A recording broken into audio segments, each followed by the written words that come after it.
발표를 하기 앞서 여러분께 한 가지 질문을 드리고자 합니다. 여러분은 만일 이 세상이 게임이면 그 사실을 알게 된다면 어떤 선택을 내리실 건가요? 여기 그 질문에 몸소 대답하고자 하는 한 인물이 있습니다. 이번에는 그 인물에 대해 얘기해보고자 합니다. 목차는 다음과 같습니다. 우선 간략히 줄거리에 대해 설명하고 그 다음 주요 사건을 통해 저희의 세계관을 얘기해드리겠습니다. 다음으로는 캐릭터와 세력, 마지막으로 저희 작품의 전체적인 이야기에 대해 얘기해보겠습니다. 우선 줄거리입니다.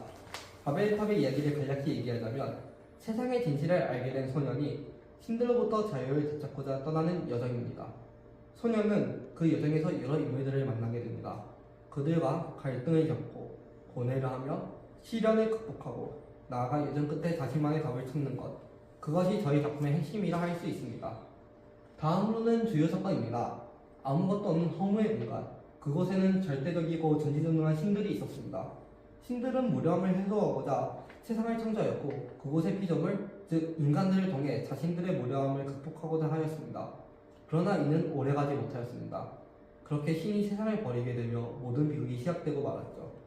버려진 세상 속 첫 번째 사도는 신이 자신과 사람들을 버린 사실에 분노를 품었습니다. 그는 멸망해가는 세상 속 사람들의 슬픔, 분노, 원망, 원한 등등의 부정적 감정을 한데 모아 인간의 한계를 초월하였습니다. 그렇게 자신만의 힘, 마법을 이용하여 차원을 넘었고 지금의 세상으로 넘어왔습니다. 그리고 이제 그는 신들을 죽이기 위한 계략을 세우기 시작합니다. 그 계략의 초석으로 그의 눈에 들어온 것이 바로 바벨탑의 주인공입니다. 주인공의 이름은 토마스. 그는 세상의 진실을 깨닫게 되었고 신들에게서 자유를 되찾고자 하는 소년입니다. 그는 세상의 진실에 한 차례 절망했고 자신들의 존재의 의의에 고뇌하였으나 여정을 통해 그 모든 것들을 극복하며 정신적인 성장을 이뤄냈습니다. 토마스는 스스로 미래를 개척해 나가며 자유로운 내일을 꿈꿉니다. 그런 그와 함께하는 4명의 동료가 있으며 그들을 한데 모아 혁명군이라고 부릅니다. 그런 그들을 막아서는 세력이 교단과 신의 사도들입니다. 이 세상을 창세한 4신에 따르는 사도들, 다른 명칭으로는 자아를 지닌 신들의 플레이어블 캐릭터. 그들은 광적으로 신의 명령을 따릅니다. 오직 신만이 영원불멸한 존재로서 완전 무결한 의지로 세상의 오늘을 유지할 수 있다고 생각하기 때문입니다. 그래서 그들은 신의 뜻을 거스르고자 하는 존재들을 결코 용납하지 않습니다. 그리고 그러한 신들을 죽이고자 하는 존재 이카루스. 첫 번째 세상, 첫 번째 사도인 그는 마법을 각성하여 지금의 세상으로 넘어왔죠. 그는 신을 죽이기 위한 계략으로 우선 자신을 따르는 세력을 모아 이단을 형성했고 토마스에게 진실을 알려줘 그가 여정을 떠나도록 유도하였습니다. 이제 각각의 캐릭터가 이야기에서 어떤 모습을 보여주는지 살펴보도록 하겠습니다. 저희의 이야기는 크게 13갈래로 나뉘어 있습니다. 이카루스로 인해 세상의 진실을 알게 된 토마스. 충격적인 진실에 혼란스러워하던 그는 평소와 다른 모습 탓에 주위에선 이단과 결탁했다는 모함까지 쓰게 됩니다. 그런 그를 심판하고자 바벨루스가 모습을 드러냈으나 이단들이 현장에 난입하게 되며 상황은 혼돈으로 치솟게 됩니다. 무죄를 주장하게 해도 그 자리에 남기도 모든 정황이 토마스를 위협하는 상황. 결국 그는 도망치듯이 여정을 떠나게 됩니다. 도망치듯이 떠난 여정에서 토마스는 어느 이름 없는 마을에서 소녀 엘라를 만나게 됩니다. 세계관 내 신의 축복이라고도 불리는 신성력이라는 힘이 존재하는데요. 엘라는 강한 신성력을 지니고 태어났으나 어릴 적 그 힘을 통제하지 못하여 마을에 크나큰 피해를 입히고 말았습니다. 때문에 마을에서 그녀는 미움을 받다 왔는데요. 토마스만이 오직 그녀에게 따스함을 베풀어 주었습니다. 그것은 엘라가 자신의 신성력으로 마을을 위협하던 이단들을 물리치고 나서도 마찬가지였습니다. 여전히 그들을 향한 마을 사람들의 시선은 곱지 않았고 그래서 그녀는 마을에 머물 수 없게 되어 토마스와 함께 여정을 떠나게 됩니다. 그런 토마스와 엘라가 각자가 본 의문의 답을 구하기 위해 학자 벨칸을 찾아가게 됩니다. 그는 인간이 더 성장하기 위해서는 신의 그늘에서 벗어나야 된다라고 주장하는 괴짜였습니다. 때문에 벨칸은 이단과 교단 두 세력에게 이목을 받아오던 존재였는데요. 그는 스스로의 신념을 실천하기 위해 자신을 찾아온 토마스의 도움이 되고자 그리고 자신의 정의를 실천하고자 그들과 함께 여정을 떠나게 됩니다. 그런 벨칸의 행보를 교단은 그저 눈여겨볼 수는 없었죠. 토마스와 벨칸을 잡기 위해서 교단은 성녀 아델리가 사도 아델리온을 움직이게 합니다. 그러나 그런 그들 앞에 이카루스와 이단자들이 모습을 드러내는데요. 갑작스레 벌어진 싸움에 청년은 순간 목숨의 위기를 겪게 되었으나 평생을 악이라고 생각해왔던 이단자가 그녀의 목숨을 구해주었습니다.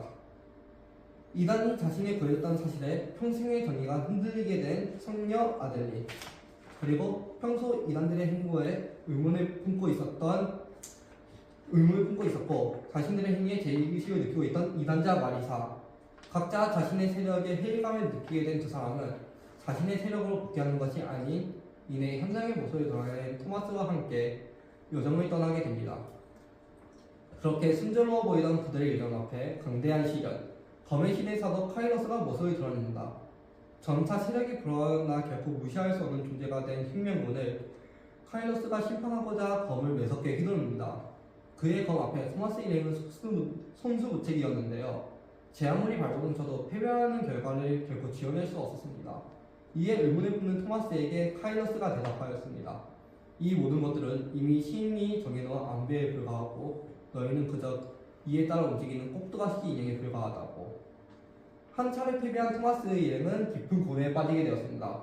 그러나 토마스는 꿈속에서 어느 여인의 목소리를 들었고 그녀와 대화한 결과 자신이 여정을 떠나게 된 의미를 되돌아보게 되었습니다.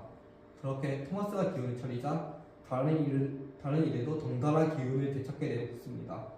한편 수도에서는 실종된 성녀와 이단들의 폭동 등등 민중들의 분위기가 심상치 않았습니다. 분노가 극에 다다른 민중들, 더 이상 자신들을 숨기지 않고 활개치는 이단, 그리고 토마스 일행의 혁명군. 세상에는 어느덧 게임 진행을 방해하는 변수와 버그가 너무나도 많아졌습니다.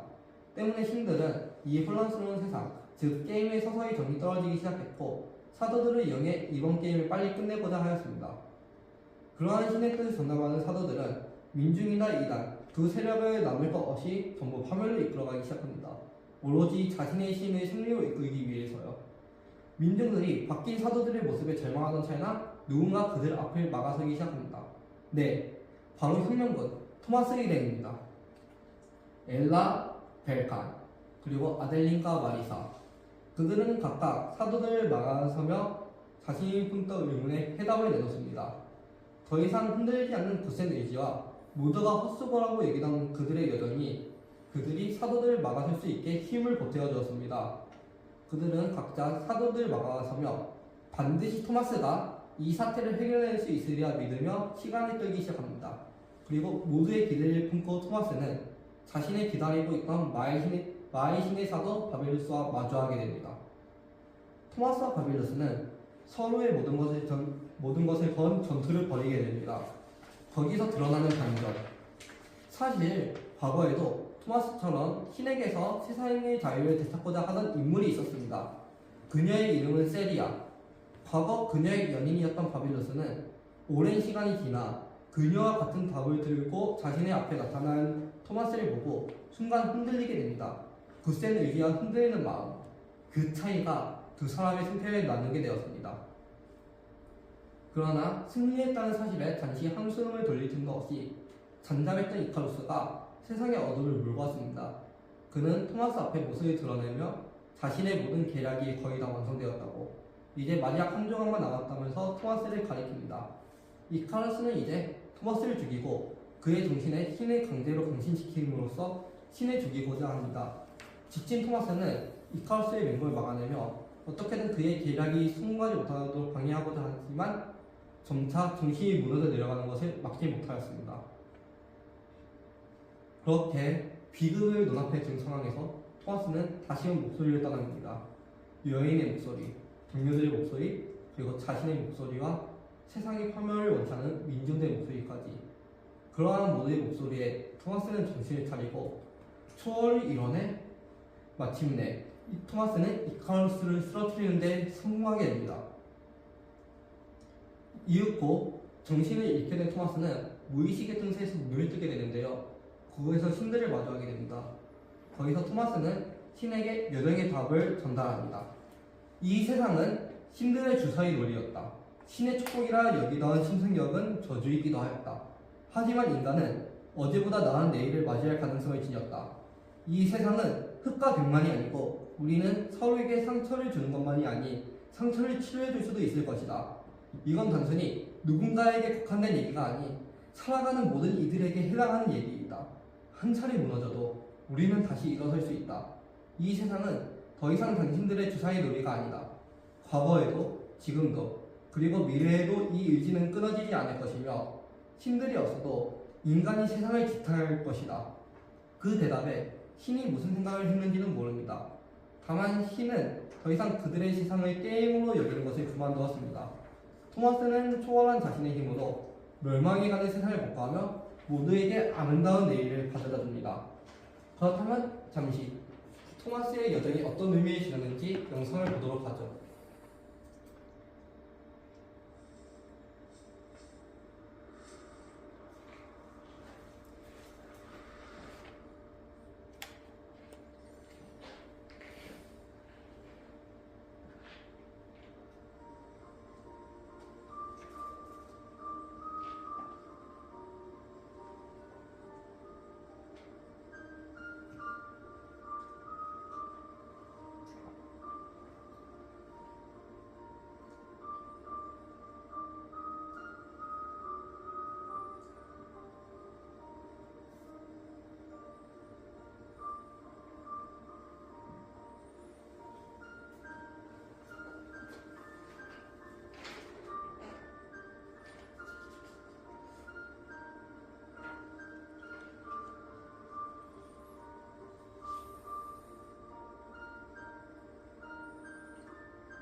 네, 그렇게 그들의 여정은 세상을 다시 구해내는 데 성공하였고 모두에게 자유로운 내일을 주는 데 성공하였습니다.